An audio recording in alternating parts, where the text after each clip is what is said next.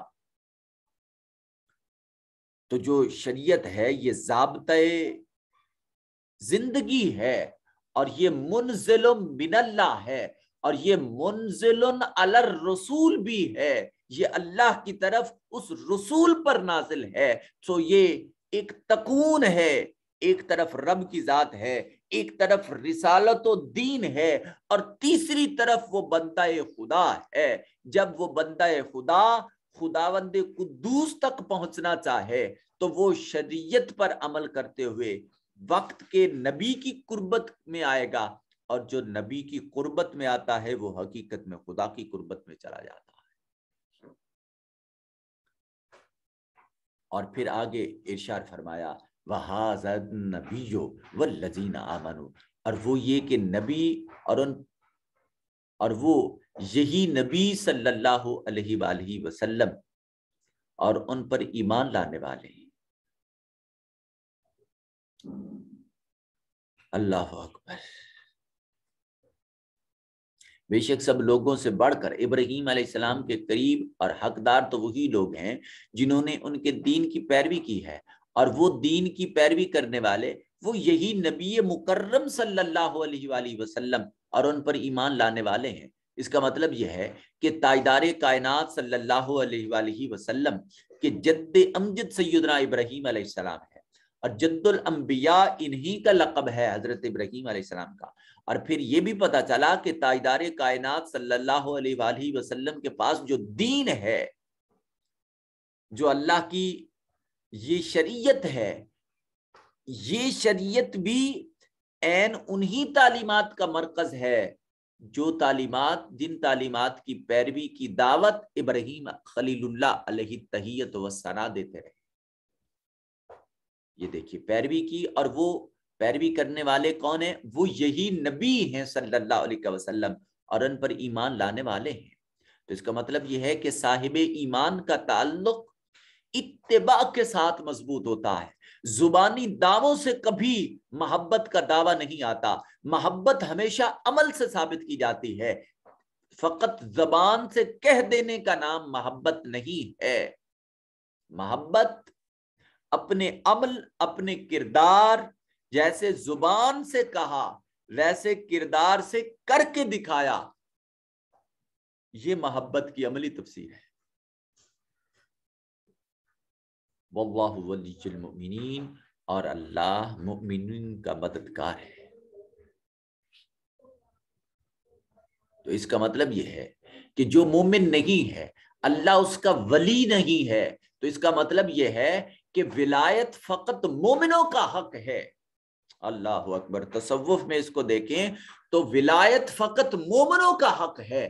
اللہ ولایت کے منصب پر ہمیشہ مومنین کو سرفراز کرتا ہے. مومن کا تعلق ایمان سے ہے، اور ایمان کی بڑھوتری اتباع رسول سے ہے. اب ولی کی ڈیفینیشن اس آیت میں یہ ہوئی کہ ولی کامل وہ شخص ہوتا ہے جو حضور کی کمال درجے اتباع کر لیتا ہے، شریعت مصطفیٰ کو اپنا اوڑھنا بچھونا بنا لیتا ہے، اس کا اٹھنا بیٹھنا چلنا پھرنا آقا کریم علیہ التحیت و تسلیم کی سنت اور سیرت ہوتا ہے. ہم ہر ایرے گہرے کو ولی سمجھ لیتے ہیں. تو ولایت کے لیے ایمان شرط ہے، اور ایمان اتباع، ایمان کی نشو و نما اور ایمان کی تکمیل اور ایمان کی معراج اتباع سے مربوط ہے، اور اتباع کی تکمیل یہ نسبت پر متعلق ہے. اللہ اکبر. سو ہر داڑھی رکھ لینے والا، ہر 2 وظیفے جان لینے والا ولی نہیں ہے. ولی وہ ہے جس کے چہرے کو دیکھیں تو خدا یاد آ جائے، پھر وہ آنکھوں سے ندامت کے آنسو بہ جائیں، جن کی مجلس میں بیٹھے ہوں تو آنسوؤں کے پانی سے دل کا زنگ اترنے لگ جائے، دل صاف اور شفاف ہونے لگ جائیں، جن کی بارگاہ میں آ کر دلوں کی دھڑکن تیز ہو جائے، جسم پر کپ کپی طاری ہونے لگ جائے. جہاں تو یہ وہ نشانی ہوگی کہ یہاں یہ ولی کا دربار گوہر بار ہے، جہاں اللہ کے نور کی ذوفشانیاں دیکھنے میں میسر آ رہی ہے، اور جہاں قلبی طہارت کا عمل دہرایا جا رہا ہے، دلوں کا زنگ اتار دیتے ہیں۔ ولی کامل وہ ہوتا ہے جو دل کا تعلق رب کائنات کے حضور جوڑ دیتا ہے۔ حضرت سلطان العارفین سلطان محمد باہو رحمت اللہ تعالی علیہ سے کچھ باراتیوں نے احمد پور کا پوچھا تھا، فرمایا آنکھیں بند کرو، جب آنکھیں بند کی تو پھر کھولی تو سامنے روضہ رسول صلی اللہ علیہ وآلہ وسلم تھا۔ انہوں نے کہا حضرت ہم نے احمد پور کا راستہ پوچھا تھا۔ سرکار فرمانے لگی کہ میں تو فقط اسی احمد کو جانتا ہوں جس کی کچہری کی حضوری تمہیں میسر عطا کرتی۔ یہ ولی کامل ہے۔ آج یہ نگاہیں کھو گئی ہیں، یہ فیضان نظر ختم ہو گیا ہے۔ اور پھر دیکھیے اتباع کیسی ہے کہ چلا ہل رہے ہیں، زبان سے تاجدار کائنات کا ذکر جاری ہے۔ اللہ دل کا تعلق دیکھیے، ظاہر بھی نگاہیں تو یہ دیکھ رہی ہیں ہل پکڑا ہوا ہے، بیلوں کی جو رسیاں ہیں وہ پکڑی ہوئی ہیں، اور ایک نہ جانے کسان سادہ سا کہاں کھیتوں میں ہل چلا رہا ہے۔ وہ حقیقت میں یہ ظاہری کھیتیاں نہیں، وہ دلوں کی بنجر زمینوں کو درست کرتے ہیں۔ اللہ اکبر۔ ود طائفہ، ود یودو کا مطلب ہوتا ہے محبوب رکھنا، خواہش رکھنا۔ طائفہ گروہ، ایک گروہ شدید خواہش رکھتا ہے من اہل الکتاب، اہل کتاب سے، کہ لو یدلونکم، اے مسلمانوں اہل کتاب میں سے ایک گروہ تمہاری لیے شدید خواہش رکھتا ہے کہ کاش وہ تمہیں گمراہ کر سکے۔ اس کا مطلب یہ ہے کہ اہل کتاب سازش کے ذریعے مسلمانوں کو پھسلاتے ہیں، ایک مکمل اسٹریٹجی کے ساتھ، ایک مکمل پلاننگ کے ساتھ ان کو راہ راست سے بھٹکاتے ہیں۔ تو بھائی جس طرح کا حملہ کیا جائے اسی طرح کا دفاع کیا جاتا ہے۔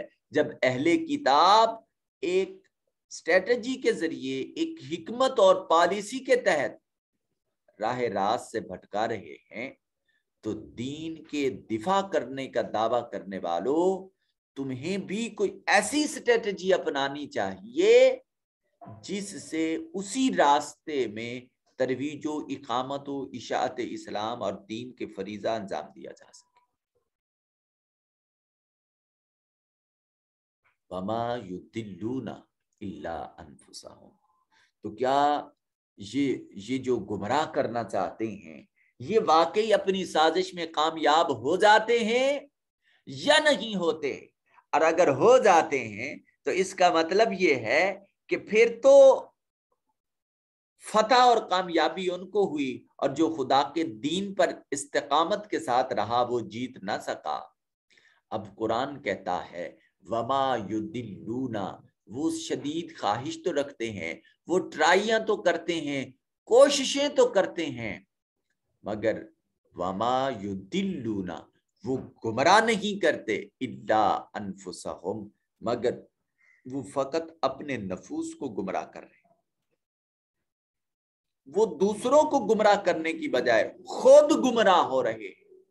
اس کا مطلب یہ ہے کہ جو دوسروں کے لیے غلط کرتا ہے اس کے اپنی ذات کے ساتھ غلط ہوتا ہے، جو دوسرے کے لیے غلط سوچتا ہے اس کی اپنی ذات کے ساتھ غلط سوچا جاتا ہے، جو دوسروں کے ساتھ عملاً غلط کیا جاتا ہے تو اس کے اس کبھی حرکت کی وجہ سے، اس غلط کام کی وجہ سے پھر بدلے میں اس کے ساتھ بھی غلط کیا جاتا ہے۔ مگر ہم کبھی اپنی اس غلطی کو تصور اور تسلیم نہیں کرنے کو تیار۔ کیوں؟ قرآن آگے لفظ بول رہا ہے وما یشعرون، اور انہیں اس بات کا شعور ہی نہیں۔ تو جیسے ان کو اس بات کا شعور نہیں، اسی طرح آج بھی معاشرے کا جو فرد انسانیت کو بہکانے کے لیے، انسانیت کو گمراہ کرنے کے لیے